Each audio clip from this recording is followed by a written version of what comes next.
Hello everyone, I am श्रुति गुप्ता और आज की वीडियो में हम क्लाइंट सर्वर ऑपरेटिंग सिस्टम के बारे में जानेंगे।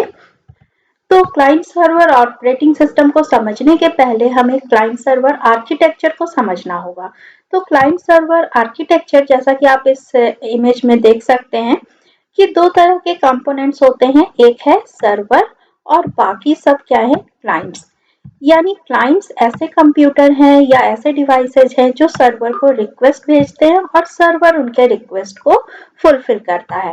नॉर्मली सर्वर में जो भी इंफॉर्मेशन है, जो भी फाइल्स है या डेटा है, वो सर्वर पर स्टोर होती है एक सेंट्रलाइज लोकेशन पर और मल्टीपल क्लाइंट्स उसको एट अ टाइम एक्सेस कर सकते हैं। तो इस तरह के आर्किटेक्चर को रन करने के लिए हमें कुछ स्पेशल ऑपरेटिंग सिस्टम की जरूरत होती है, जिसे client server network operating system कहा जाता है और ये मैनेज करता है इन सारे कंप्यूटर्स, लैपटॉप्स या अलग अलग डिवाइसेज जिसके थ्रू हम सर्वर से कनेक्ट कर रहे हैं, इन सबको इंटीग्रेट करने और रन करने में।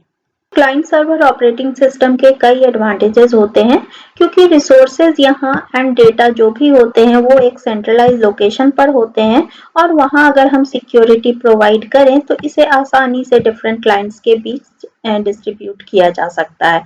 तो एक सेंट्रलाइज कंप्यूटर जो हमारा सर्वर होता है, उसी के थ्रू हम रिसोर्सेज एंड डेटा को सिक्योरिटी प्रोवाइड कर सकते हैं। इसके अलावा जो भी एलिमेंट्स की ज़रूरत होती है या उसे डिफरेंट यूजर्स के बीच डिस्ट्रीब्यूट करना है, तो उसको हम आसानी से सर्वर पर इंस्टॉल करके और उसे हम डिफरेंट क्लाइंट्स के बीच डिस्ट्रीब्यूट कर सकते हैं। और किसी भी एलिमेंट को, सपोज किसी एप्लीकेशन का वर्जन हमें चेंज करना है, तो हम आसानी से सर्वर पर अगर उसको चेंज कर दे तो डिफरेंट यूजर्स उसी एप्लीकेशंस को या उसी वर्जन को एक्सेस कर सकते हैं। नई टेक्नोलॉजी को भी आसानी से यहाँ इंटीग्रेट किया जा सकता है। साथ ही साथ जितने भी कंपोनेंट्स होते हैं, चाहे हो वो हमारा क्लाइंट हो, सर्वर हो या नेटवर्क के जो भी डिवाइसेस हो, सबको एक साथ इंटीग्रेट किया जा सकता है और ये एक साथ काम कर सकते हैं ये सारे कंपोनेंट्स। लेकिन इसके लिए हमें इस तरह के client server network operating system की जरूरत होती है। सर्वर को रिमोटली कहीं से भी एक्सेस किया जा सकता है, तो जिसका फायदा ये है कि हम डेटा को बैठे बैठे कहीं से भी एक्सेस कर सकते हैं और अक्रॉस मल्टीपल प्लेटफॉर्म। तो जरूरी नहीं है कि हम विंडोज ऑपरेटिंग सिस्टम के थ्रू ही एक्सेस करें, हम दूसरे ऑपरेटिंग सिस्टम का भी यूज करके सर्वर से डेटा को एक्सेस कर सकते हैं। तो ये सारे एडवांटेजेस हैं क्लाइंट सर्वर ऑपरेटिंग सिस्टम के। अब अगर इसके डिसएडवांटेज या कुछ लिमिटेशंस की बात करें, तो वहाँ हमारे पास सबसे पहला जो डिसएडवांटेज है वो है कि इस तरह का सिस्टम वायरस, ट्रोजन या वर्म से प्रोन होता है, क्योंकि अगर इस तरह के वायरस या ट्रोजन या वर्म्स सर्वर पर प्रेजेंट हैं तो वो इजीली क्लाइंट तक पहुंच सकते हैं और क्लाइंट के सिस्टम को डैमेज कर सकते हैं।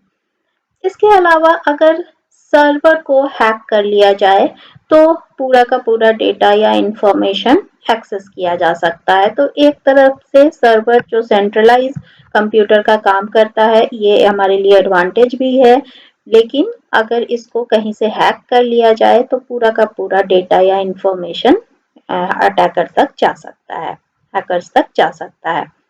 इसके अलावा डेटा पैकेट्स ट्रांसमिशन के दौरान मॉडिफाई हो सकते हैं, यानी उन डेटा पैकेट्स में एरर्स आ सकते हैं या उसको कहीं से एक्सेस किया जा सकता है।